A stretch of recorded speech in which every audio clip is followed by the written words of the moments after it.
Hello, welcome to InSight. I'm Wendy Brokaw. Today, July 10th, begins an historic move for Salem. Paid parking in its downtown core, replacing free parking spots. There are ways to pay for it by the hour using coins or debit cards, even an app, for up to 12 hours of parking. Well, how does it work exactly? And why did the city decide to end free parking? And is it part of something even bigger? What's going on? We got a great peek inside this story from our own Salem Buzz team. Take a look. My name is Lance Jones, and I'm the parking operations supervisor for the city of Salem. These are our new pay machines. They're coming in. Think of it as like a parking meter, just a lot more technologically advanced than what the old, I call them Mickey Mouse meters look like. Parking will cost $1.50 an hour. First, you press a button to get it started, and then you can pay by credit card. You can use coins if you want a shorter amount of time. And then we will also have an app that'll be introduced that people can utilize. The app is called Beep Beep Salem. You'll be able to download your information onto the app, payment information, who you are, your vehicle information. And so when you pull up to the location, you'll be able to connect to a meter and then enter all the information that way. And then you can just go about and go do your thing without coming to the meter itself. The boundary system to the north is going to be Union Street. To the south is Trade Street. To the east is Church Street. And then to the west, we just use the river as about the best marker. Our downtown parking garages will still have the free parking for the customers to come downtown. So the time limit for parking will be 8 a.m. to 8 p.m. And that just is going to stay consistent with what our downtown time limits have been for some time now. I'm Kristin Retherford. I'm the Director of Community Planning and Development for the city. The funds that we will be receiving from the meters is going to offset the revenue that we currently generate from the parking tax. As we have had a lot of our big box stores like Nordstrom's and Macy's and Penny's either dissolve entirely or move out of downtown, we've lost our biggest payers into the parking tax system. We haven't been able to cover all of our expenses from parking tax. We've had to rely on the general fund to pick up those costs. That places an additional burden on those funds that can be used for police and fire and libraries and parks. We forecast that there will be surplus above and beyond what's needed to operate the system. Those funds then could be used for things we haven't been able to do. We did a survey in December where we had almost 900 respondents, and they prioritized enhanced security, enhanced cleaning, downtown marketing and promotions, and then beautifications. We've had more than 10 years of studies that support the move to a paid system. The typical length of parking downtown is about 90 minutes, but we have issues with employees that are parking on street. They all should be parking in the parking garages and using permits, but they're using free customer spaces that the businesses are paying for, and then those spaces aren't available for the consumer who wants to come down. I think we'll start seeing more turnover, and instead of having to circle a block repeatedly, you'll be able to find spaces. You can go online to our Beep Beep Salem website, and we have an FAQ and a lot of other information about the conversion that can help people understand what's going on.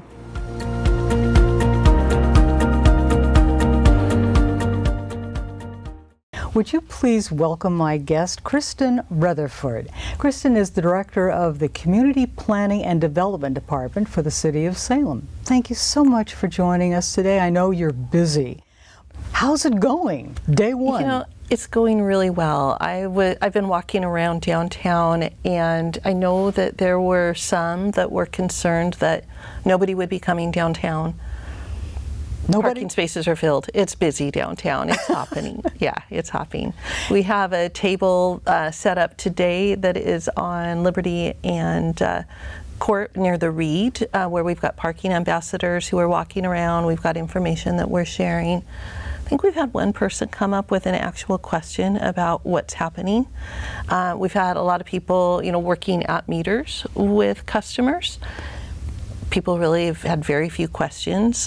Some questions about the app. I think we've had 3 machines that had needed to have a programming change to print out receipts. Oh, you mean so that not only will it print out a receipt, but you can actually use your coins or something? Some people when you had pay a problem not accepting coins or even their debit card. I haven't heard those reports today. that people haven't been able to use it. Oh. Yeah. I did hear that people weren't getting receipts printed, but not that there were challenges accepting any coins or credit cards. Well, it's a new system, and maybe everybody's trying to figure out how it works. So that's bad. And there are some people that downloading the app, getting that to work, that have needed a little extra help. But we've got people downtown to help with that. Well, we'll get into that. 50 years of free parking in the downtown quarter has just ended. Really, which streets are we talking about? We are talking between Union and Trade, so going north to south, and east to west from Church Street to the river. So that's the boundary where the parking district is. And you've mentioned free parking a couple times. Parking isn't really free. It's been free to the customers, but our businesses downtown have been paying a tax, an annual tax, That's right, on themselves to be able to support free customer parking for their customers. So I want to give them credit for the taxes they've paid all these years to support free parking. All right. So is there any so-called free parking left in downtown? There is. We are still offering free customer parking within our parking garages that were within the parking district. So that's the Chemeketa, Parkade, Marion, and Liberty. What hours will the parking be enforced? From 8 to 8. Now, all the parking spaces, we've got signs on every block that indicate the hours, so 8 a.m. to 8 p.m., Monday through Saturday. It's free on Sunday and holidays. As you leave the downtown core, you'll see some changes in signs because the hours are a little different in different areas. So those are the hours downtown. As you head out of downtown, we've got 10 hours of enforced parking, which end earlier in the evening for people. When people are driving around, how do they spot out these places? How are they marked? All the spaces are converted to paid parking. So we've been surrounded by paid parking for a few years now, probably about 5 years. And downtown's been a little hole in the middle of the donut, so to speak, of paid parking areas. So that's all been converted. The signs throughout downtown all indicate the 8 a.m. to 8 p.m. Each block has pay stations. So if you're coming downtown and park anywhere on street, there will be one or more pay stations on your block where you can physically pay using coin or your debit or credit card. We also have QR codes on the pay stations where folks can download the app, or they can go to our Beep Beep Salem website. That's a peppy name. Beep Beep Salem? Beep Beep Salem. That's the name of our app, and you can download the app from there as well, or the App Store. The app stores are carrying it. Is it a free app? It's free to download. If you use the app rather than paying at the pay station, there is a 35-cent service fee. It's a convenience fee. All right. Yep. Well, if you can't get the pay station to take your coins or your debit card or app, what then? So I brought the phone number with me to share with everybody. Please do. Yeah, so we do have a parking services department that you can contact. That number is 503-588-6133. Could you please say that again? Yes, I will. 503-588-6133. And I think also if you just leave a note under your windshield saying meter's not working, that will also help inform enforcement officers as they're going around that there's a problem in the area. Suppose, for example, everything is working and you have either gone over the time that you've paid for or didn't pay at all and didn't leave a note. What happens? Is there a fine? Yeah, so first I want to go back to, because there is one other option if you can't get a meter to work. There are multiple meters downtown. So as you're walking to wherever you're going, you don't have to use the meter that's on your block, and you don't have to pay in display. It's a pay by plate system. So let's say that you're you're parked on one side of Court Street and that machine's not working and you're going somewhere else, you can stop at the next closest pay station. You can pay there, just make sure you have your plate number and remember that, or keep it in your pocket or wherever, so that you can enter that at any pay station. You could also go back to any pay station to extend your time, as long as you have your plate number, or on the app to extend time. So there are multiple options so that you hopefully don't end up in a situation where you get a citation. Now I really get the way this works. It's not for that spot on that block. No. It's anywhere. So let's say that you're parked downtown and you've paid for 3 hours, you're having lunch with a friend, and you leave and you need to go someplace else, let's say closer to the Capitol building, which is also a paid area. You can park there. As long as you're within your same 3-hour window, you can park in any area within the city where it's a pay-by-plate system. That could be the library, it's any of our downtown streets or any of the streets surrounding downtown and up around the Capitol Mall, up around 12th Street. So you're not tied to a space. Your time goes with you. Terrific. And how is it monitored on the other end? Yeah. How does the city monitor that? So because can you make a change, for example, just on your app and not even anywhere near one of the pay stations? Yeah, you can add time that way, absolutely, if you have the app. So it's pay by plate. So you enter your plate, that goes into a database that parking enforcement officers have. And as they are doing their rounds, they're able to look up your plate and see if you've paid for time. And if they look it up and they don't find you in the database, then that indicates that you haven't paid to park. Is there a limit to the fine? For example, if you've gone over, let's say, a 12-hour... No, it's a violation. They don't have a way of determining how many minutes you're over. So from an enforcement perspective, 1 minute over is no different than an hour over, because they have no way to know. Once your time is expired, you don't come up in the system anymore. And when you come up in the system, that's how they know how much time you've paid for. Yes. All right. Yeah. Again, that app is really an important key to making things really easy for you. No need for coins, no need for debit cards, no need for anything. Are you encouraging people to go that route? It's great for people to use it because it can make it easier for them.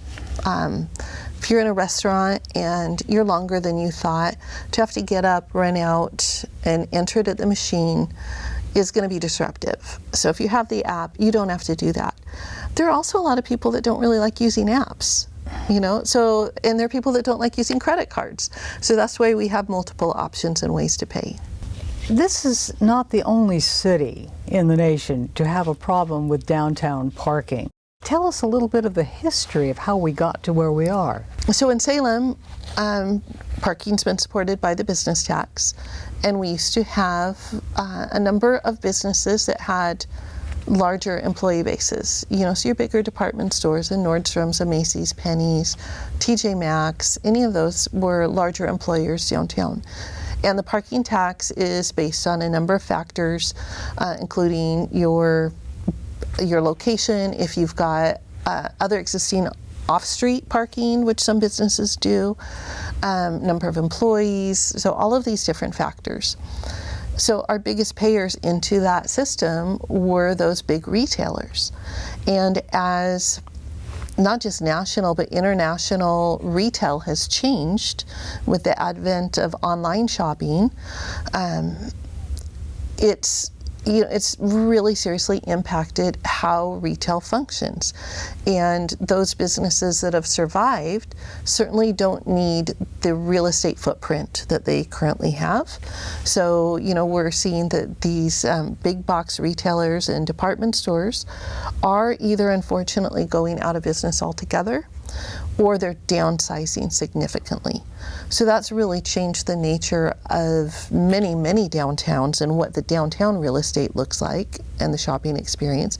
For our city specifically, it's had a big impact into the parking fund. So, revenues have just decreased year after year after year to be able to support the operation and maintenance of parking.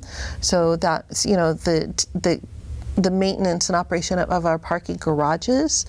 It's things like beautification. We used to have enough resources within the parking fund that we could have, pretty flower baskets and banners and other things that we don't have funding for. It supports things like garbage collection and cleaning and security. Things like security, the city's general fund has been supporting that over the last few years as we've had diminished parking tax revenues. So we can't support the system with the current funding. So, those big box retailers with large employee numbers, they're not going to be coming back. And these spaces we're seeing are, some have converted to residential, and we're seeing a lot of residential growth in our downtown, but residents don't pay the parking tax. So they use the system, and our customers use the system. Businesses are paying for it, but there aren't enough businesses, big enough businesses, to keep it robust and able to really do the things they should be doing. Now that businesses are changing from big box stores to different types of businesses, what are you seeing our downtown actually becoming as a completely different kind of downtown? Yeah. So all communities are having to kind of reimagine how real estate is working in their communities with these changes in retail. We are certainly not the only one. There are a lot of communities that have malls that have no business, and large department stores that are sitting empty. Salem, I think, has been doing a pretty good job of that sort of reinvention. We've had, some wonderful folks investing in our city to some from locals, some from other cities in Oregon that really see the potential of downtown Salem, that are taking some of these bigger, older buildings and either fully redeveloping them into other uses, or kind of carving out smaller spaces out of bigger boxes so that it's the kind of space that is more marketable. And we're seeing a lot of smaller, kind of local businesses rather than bigger franchises growing. So it's kind of a very entrepreneurial environment downtown. What do you see happening? For example, you were talking with me before the program began that we were heading away from the way it used to be, where Salem closed up shop around 5. Yeah. Tell us, how was that and what is the change? Yeah, so, as we've had more residents downtown, there's been a reason for businesses to stay open later.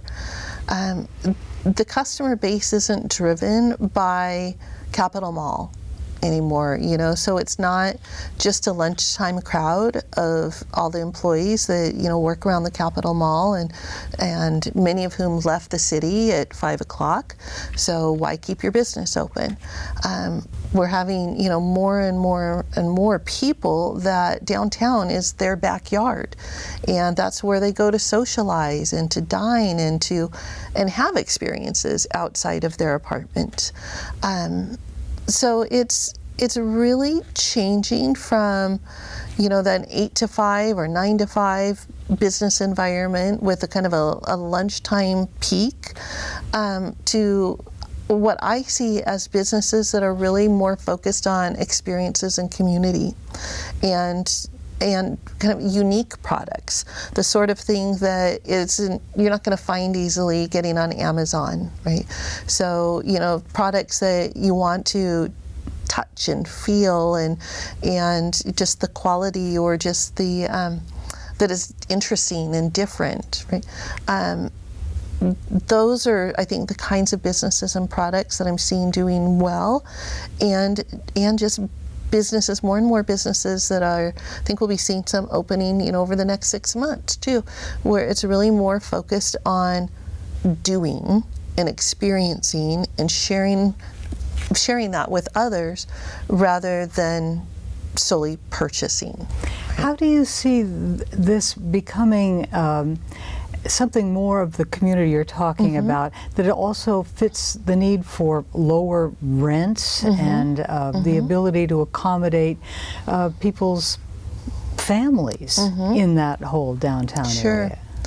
Yeah, so, you know, we all know that we have a housing crisis, an affordability housing crisis. There's no easy solution for that. That is a very multi-pronged approach where we need housing at all levels. We need more, you know, family homes that people can buy and raise their family in. We need more small apartments that are more, you know, efficient and affordable, you know, for single individuals. You know, one of our most rapidly growing segments of individuals experiencing homelessness are seniors. We need more housing that folks that are on a limited Social Security income can afford, right? So we need this housing stock at all levels, at all types, because downtowns can be tricky places to build and a little bit more costly. There are just kind of some unique circumstances for developing downtown. So we do have different incentive programs that we offer, but those also include affordability requirements to get those incentives. So the projects don't have to be fully affordable, but they do have to incorporate affordable units. That gets us right back to what do you do with the money raised? How much do you expect to raise with this new parking system? So we have forecasts, which we think are pretty conservative, that we think in our first year we'll see about 1.4 million. As comparison, the parking tax brought in ballpark 230,000. With the revenue that we'll be receiving from the paid parking, we have baseline operations that we have to cover first. That includes things like security and cleaning and garbage services. We used to have enough money in the parking tax that we supported 2 police officers that focused directly on downtown. We haven't been able to do that in probably 4 or 5 years. I want to go back to what you were saying about the changing nature of downtowns, not just in Salem, but nationwide, as people find that they're finding community, not just a place to buy from big box stores. That model is gone. That has been replaced by online shopping, but something else more, it sounds vibrant and appealing is going on, and that connects people. There are a lot of I won't say development, because these are, you know, existing properties, but adaptive reuses of existing properties that are in construction right now or will very shortly be in construction. We're already seeing Liberty Plaza is several new uses going into Liberty Plaza. The owners there have I think poured heart and soul and bank accounts into that property to create something really special there. So we'll be very excited as those businesses open. The JCPenney's property has recently been purchased. The Macy's property's been purchased. The mall's been purchased.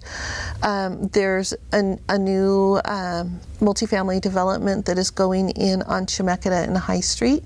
Those are the same folks that redeveloped the Nordstrom site. The city has property that we're working with developers on development plans.